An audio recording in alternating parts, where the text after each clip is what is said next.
X bank ఉద్యోగి కుమార్ హత్య ఈ నెల 18వ తేదీ రాత్రి 10:30 గంటలకు జరిగిందని డాక్టర్ రిపోర్టు తెలిపింది. ఆ సమయంలో మీరు మీ ఇంట్లో ఒక లేడీ డాక్టర్తో ఉన్నానంటున్నారు. కానీ ఆమె పేరు చెప్పలేకపోతున్నారు. ఆమె కారులో దిగిన మీరు ఆమె కారు నెంబరు గమనించలేదంటున్నారు. అంతేగాక కుమారశివం ప్రక్కన మీ చేతికర్ర బ్రాస్లెట్ పడి ఉన్నాయి. ఆ ఆధారాలను బట్టి చూస్తే మీరే అతన్ని చంపారని రుజువు అవుతోంది. ఐఎమ్ సారీ, ఈ హత్యతో నాకు ఎలాంటి సంబంధం లేదు లేదు లేదు. చూడు, ఏమిటి కుమార్ దారుణ హత్యా నేరారోపణలో పబ్లిక్ ప్రాసిక్యూటర్ రఘురాముడు అరెస్ట్. ఏమిట్రా, ఏమైంది? నమ్మశక్యంగానే వార్తమ్మ, నాన్న కుమార్ని పాత కక్షతో వచ్చేసాడని ఆయన అరెస్ట్ చేశారు. అబద్ధం, ఇది పచ్చి అబద్ధం. నా భర్త హత్య చేయటమా? ఇది గిట్టన వారు పన్నిన కుట్ర.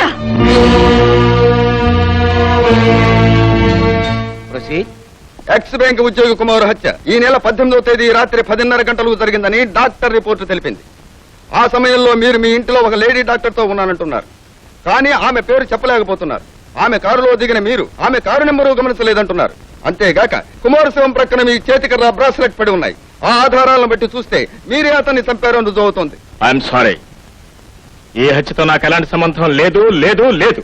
యువర్ ఆనర్, లేదు లేదు అని ముద్ద ఎంత బుకాయించినా 20 సంవత్సరాల క్రితం జరిగిన ఒక సంఘటన ఈ క్షణంలో కోర్టు వారు గుర్తు చేసుకోవాల్సిందిగా కోరుకుంటున్నాను. ఈ రఘురాముడు తన భార్య జానికి హతుడు కుమార్ గదిలో ఒకే ఒక రాత్రి 1 గంట అతనితో ఉన్న కారణంగా ఆమెకు కుమార్కు అక్రమ సంబంధం ఉన్నదని ఆమెను వదిలివేశాడు. అంతేగాక అతని మీద ద్వేషం పగా పెంచుకున్నాడు. ఇన్నాళ్లు అజ్ఞాతంగా ఎక్కడో ఒంటరి జీవితం గడిపిన కుమారు అకస్మాత్తుగా తనకు తన వీధిలో ఎదురుగావడంతో పాత కక్షతో అతన్ని హత్య చేశాడు. అబద్ధం, అబద్ధం. చూడండి మిస్టర్ రఘు, మీ తరఫున వాదించడానికి ఎవరినైనా డిఫెన్స్ లాయర్ని పెట్టుకున్నారా? ఎస్ యువర్ ఆనర్, ఆయన తరఫున నేను డిఫెన్స్ లాయర్ గా వాదించబోతున్నాను. అక్కర్లేదు, నేను లాయర్ని, నా కేసు నేను వాదించుకోగలను. I can defend myself. I don't want anybody's support. రఘురాముడు గారు పేరు ప్రఖ్యాతులున్న లాయర్ అయినా ఆయన ప్రస్తుతం గుండె జబ్బుతో బాధపడుతున్న వ్యక్తి. అందుచేత వారి తరఫున వాదించే అవకాశం నాకు ఇవ్వాల్సిందిగా తమను కోరుతున్నాను. Yes, you can proceed. Thank you రానర్. చూడండి, 18వ తారీఖు రాత్రి 10:30 గంటలకు నేను మా ఇంట్లోనే ఉన్నాను. మీరు మీ ఇంట్లో ఉన్నట్లు ఒకే ఒక సాక్షి, లేడీ డాక్టర్. ఆమె పేరు అడగటం మర్చిపోయాను. గుండె నొప్పితో బాధపడుతున్న నన్ను ఆమె తన కారులో మా ఇంటికి చేర్చి ట్రీట్ చేసింది. పేరు తెలియని మనిషి మీ ఇంటికి ఎలా వచ్చింది చెప్పండి ప్లీజ్. నేను చెప్తాను. ఎవరన్నా ఈవిడే నన్ను ట్రీట్ చేసిన lady doctor? Yes your honour, రఘురాముడు గారు హంతకుడు కాదంటానికి నేనే ప్రత్యక్ష సాక్షిని. Yes your honour. దేవుడి మీద ప్రమాణం చేసి అంతా నిజమే చెప్తాను, అబద్ధం చెప్పను. నా పేరు శ్రీలక్ష్మి, నేను డాక్టర్ని. 18వ తారీఖు రాత్రి 9:30 ప్రాంతంలో నేను మెడికల్ కాన్ఫరెన్స్ అటెండ్ అయ్యి ఒంటరిగా నా కారులో వస్తుండగా 2 రౌడీలు నా కారు ఆపారు. వాళ్ళు నన్ను అల్లరి పెడుతున్న సమయంలో రఘురాముడు గారు ఆ దారిని వస్తూ ఆ రౌడీలను ఎదిరించి నన్ను కాపాడారు. ఆ ఘర్షణలో వారి గుండె నొప్పి వచ్చింది. వారిని నేనే నా కారులో వారింటికి తీసుకెళ్లి ట్రీట్ చేశాను.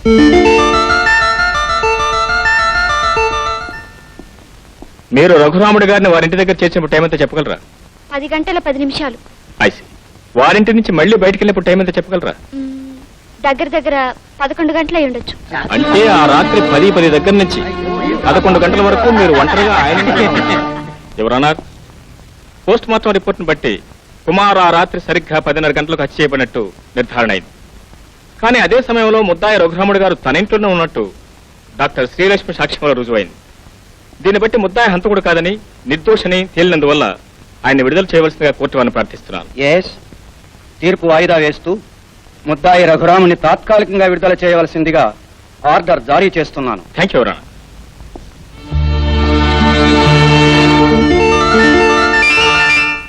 చూసావా, ఒక్కోసారి పెద్దవాళ్ళు కూడా ఎంత చిన్న చిన్న తప్పులు చేస్తారు. ఆ రోజు నేను నీ పేరు అడగకపోవడం ఎంత పొరపాటైందో చూడు. రాజా, ఏమిటంత విసురుగా వెళ్ళిపోతున్నావు? వయసులో ఉన్న ఆడపిల్ల రఘురాముడికి ఏకాంత సేవ చేసిందట్రా. ఏ బంధం లేకుండా కోర్టుకొచ్చే సాక్ష్యం చెప్తుందా? పెళ్ళాన్ని వదిలేసిన బ్రహ్మచారి, ఈవిడ పెళ్లి కాని బ్రహ్మచారిని. దాంతో వాళ్ళ సంబంధం అర్థం చేసుకోవచ్చు కదా.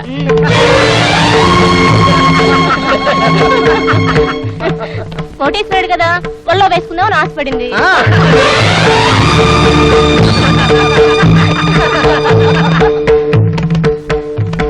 రాజా, లోకుల మాటలు నమ్మి నన్ను అనుమానిస్తున్నావా? అనుమానిస్తే తప్పే ఉంది. రాజా, ఆడదాని శీలాన్ని శంకించడం మగవాడి జన్మ హక్కు. లోకుల మాటలు నమ్మి తాళి కట్టిన భార్యని అనుమానించి ఇంట్లోంచి తరివేసిన ప్రబుద్ధులు చాలా మంది ఉన్నారు. నేను నిన్ను ప్రేమించిన మాట, పెళ్లి చేసుకుంటానమాట వాస్తవం. కానీ లోకాన్ని సంఘాన్ని ఎదిరించే శక్తి నాకు లేదు. నన్ను మర్చిపో. రాజా. అమ్మా, ఏమండి, మిమ్మల్ని ఉరి శిక్ష నుంచి తప్పించి నా మెడకురి తగిలించుకున్నాను. చూడండి, ఒంటరిగా పరా ఇంటికి వెళ్ళినంత మాత్రాన ఆడదాని శీలాన్ని అనుమానించడం న్యాయం అవుతుందా? చూడండి, ఒంటరిగా పరా ఇంటికి వెళ్ళినంత మాత్రాన ఆడదాని శీలాన్ని అనుమానించడం న్యాయం అవుతుందా? నన్ను రక్షించిన వ్యక్తి గుండె నొప్పితో బాధపడుతుంటే సేవ చేయడం పాపం అవుతుందా? తాను అన్నగా భావించే వ్యక్తి జబ్బుతో ఉంటే సేవ చేయటం పాపం అవుతుందా? నేను నమ్ముకున్న మనిషి నన్ను నమ్మకుండా లోకం కూసే కారు కూతల్ని నమ్మడం ధర్మం అవుతుందా? నేను నమ్ముకున్న మనిషి వివేకానికి విలువనివ్వకుండా గుడ్డి లోకం కూసే కారు కూతల్ని నమ్మటం ధర్మం అవుతుందా? ఒక నిరపరాధి నిర్దోషిత్వాన్ని నిరూపించడానికి కోర్టుకొచ్చి నిజం చెప్పడం నేరమా అండి?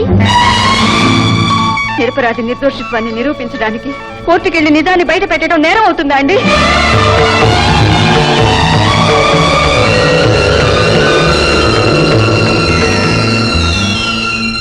అసలు మీ మగాళ్ళకు మనసు అనేదే ఉండదనుకుంటాను.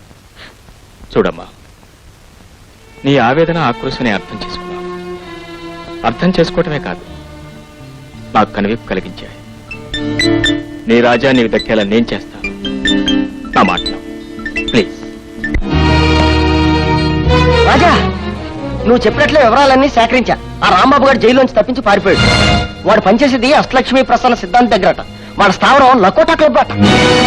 లకోటా క్లబ్? కొంచెం బెల్లం ముక్క పెట్టు అన్నట్టు ఎంత తేలిగ్గా అడిగావురా 5 లక్షలు. ఇవ్వను బా. ఇవ్వకపోతే నువ్వు చేసే వెధవ పనులని పోలీసు చెప్తాను. బెదిరిస్తున్నావా జబకడధషు? రాఘవరావుని హత్య చేసి 5 లక్షలు ఖరీదు చేసి లాకెట్ పట్టుకురారా అంటే వెధవ పేపర్ ప్రకటన నమ్మి ₹1 కోటి ఆస్తికి వారసులవుదామని వెళ్ళావు, పట్టుపట్టావు. అది నీ కర్మ, నీ పిండాకుడు, నీ తద్దినం. నీ పాపం ఆనాడితో పండింది అంతే. ఈనాటితో నీ పాపం కూడా పండిందిరా సిద్ధాంతి.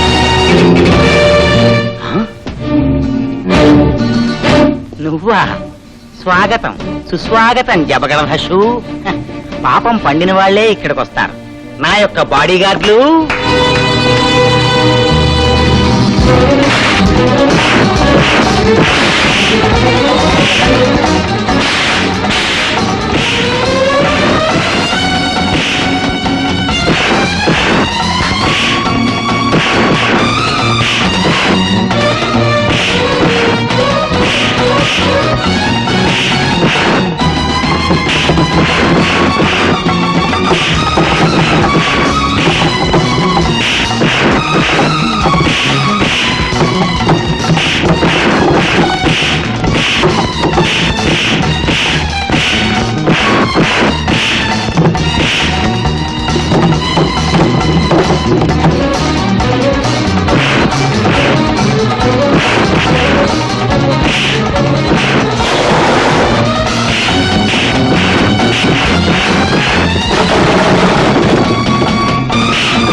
సిద్ధాంతి, నీ నిజ స్వరూపం బయటపడింది. మిగతా నిజాలు కూడా నీ నోటితోనే బయట పెడతావా, లేక నీ కత్తితో నిన్నే జపగణ ధస్సు చేయమంటావా? వద్దు వద్దు, నీకు కావాల్సిన పాయింట్ చెప్పేస్తాను. చెప్పు. కుమారుని నేనే హత్య చేశాను. మరి శ్రీనివాసరావుని నేనే పర్సనల్ గా మర్డర్ చేశాను. పర్సనల్ గా మర్డర్ చేసావా? సరే, ఈ విషయం వార్త చెప్పా. పోలీసులా? నాయన ఇన్స్పెక్టరు, నన్ను వదిలిపెట్టేసేయ్. నీకు అష్టలక్ష్ముల్ని ఫ్రీగా ప్రసన్నం చేస్తా. Telugu one one